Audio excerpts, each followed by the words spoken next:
Hey, Andy. Fail. Fail.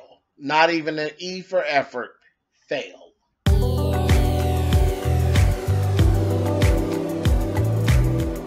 And I'm like, come on through, Cookie. I'm going up on my soapbox. That's basically it. Let's talk about drag and all its forms.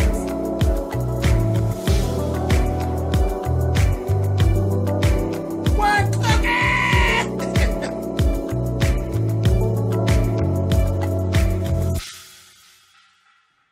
Hey guys, thanks so much for clicking on the video. This is my review for season 1 reunion Real Housewives of Atlanta part 1 of the 4-part series. Like I said, Andy Cohen, I'm not even giving you an E for effort on part 1. This shit was boring. It took me 2 viewings to get through episode 1. That's not a good thing. It's not a good thing. You gave me absolutely no reason to log back in to see this shit next week. At all.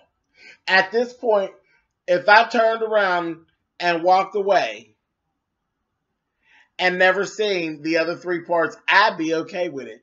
I'm going to do it because it's what I do.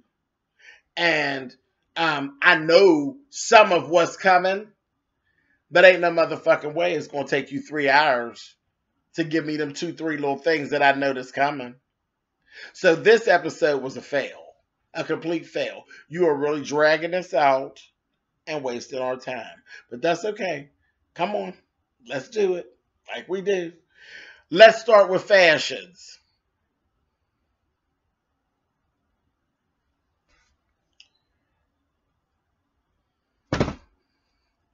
Yeah, okay. I didn't see anything that deserves speaking about. Moving on. First thing, let's talk about Candy and Portia. They were actually throwing shade. The both of them threw shade at Kenya having implants versus not having implants. Child, really, who gives a fuck?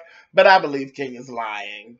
You know, I believe she's lying. Everybody else has actually come out and talked about their implants or whatever work they've actually had done. I believe Kenya's lying. I believe she's had work on her ass and in her chest. You know, it is what it is. Nobody really cares. Like, nobody cares about that stuff anymore. Do what you do. Don't make no damn difference. Moving on. Let's see. Next thing. The whole house thing with Sheree and Kenya, it is just fucking exhausting. It's exhausting. What more is there to be said about this, really? Like, seriously. What more is to be said about it?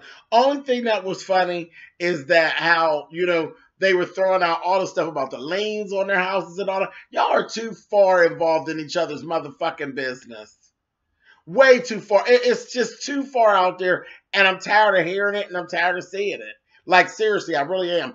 Only thing was funny is when that motherfucking Portia entered into the argument and was like, oh, what the fuck, Kenya? Yeah, you had an African that gave you money to pay for the damn house after you told him a lie about some shit with the car and then found out later that you really wanted the money for the house and he went on and gave you money. I said, oh, damn. See, y'all too much in each other's business. And when Portia said, true tea, bitch, I said, oh. That was funny. That was funny. But other than that, y'all are really into each other's business way too much with that bullshit. Who even cares? Bitch, do you have a place to keep the motherfucking rain off of the top of your motherfucking hair? Then that's it. That's enough. That's enough. If Sheree don't live in Chateau Sheree, what the fuck is it to you, bitch? Are you letting her move in Moore Manor? Because if you're not going to let her move down there in the Moore Manor, what the fuck do you care, bitch? Moving on. Okay, Kenya versus Phaedra. Now, Kenya, bitch, you did this. And y'all know I'm not a Kenya fan. But Phaedra, I'm so sick of your bullshit. Kenya literally, when I say drug the fuck out of Phaedra, and this was one of the first times that Bravo let it happen. Andy sat and he let it happen. Everybody just shut the fuck up and they let it happen. Kenya drug Phaedra for filthy fucking points all the way through her character flaws and all, with no interruptions from anybody. She went all the way down about us praying together and all that bullshit. And, you know, Phaedra kept trying to get out of it, saying, oh, well, it doesn't matter. What happened is what happened. It doesn't change anything. It happened. No, baby. No, baby. When you sitting down praying with a motherfucker, Miss Spirituality, that shit's supposed to be thrown into the sea of forgiveness. The sea of forgiveness, and it's done. It's finished. You're not supposed to keep going back on it. Ain't no it don't change. It don't change. It don't change because you ain't nothing but the devil, bitch. She drugged you down, bitch, and your credibility is shot at this point. Phaedra, it's a wrap. Seriously. You might as well go get your coat and get moving. Because you're done. You're done. And then, really, after all of that donation stuff from that little thing you gave Candy a $500 receipt for her donation. Really, bitch? Really? So, 500 of it is what you're going to pay taxes on. The rest of that went in your purse, huh? Bitch, you're too slick for me. And you sure do always run into a whole bunch. Oh, it was just an error. Funny, you make errors, but they always fall in your favor. You know what that equals? Slick cunt. That's what that falls under. Look it up. Go to the IRS website, honey, and look up errors always fall in my favor. Slick cunt, honey. It's found under S. Moving on. Fucking shot-ass credibility. Fucking fake-ass Phaedra. Anyway, moving on. Candy. I laughed when Candy asked Portia, how is it that you keep jumping in and making excuses for Phaedra? And she was. She just kept doing it. She just kept doing it, kept doing it. And that motherfucking Portia said, because that's the person I am. And Candy told her just as nice, no, you're not. And kept laughing at her. Portia sitting over there and she's, you know, pleading the blood of Jesus. And I went to my anger management and this, that, and the other. And she tried to make herself look really, really good and all that. And Candy was just laughing and kiki-ing. I said, oh, she's so stupid. And then she tried to comfort Candy a little bit. And when Candy shot it over there, now we looking at Portia, girl, your credibility ain't much better than Frick's. Because she said, yeah, girl, I gave money. I've always tried to help you. And that was the whole phrase right there. I've always wanted to see you win. I've always tried to see you win. And when she said, she said, you're acting like you and I weren't cool. You know, you never stood up for me the way you try to stand up for Portia. And not Portia, Phaedra. And Phaedra's totally wrong. You never jumped in for me like that. She said, I gave $5,000 to the Celebrity Apprentice for you.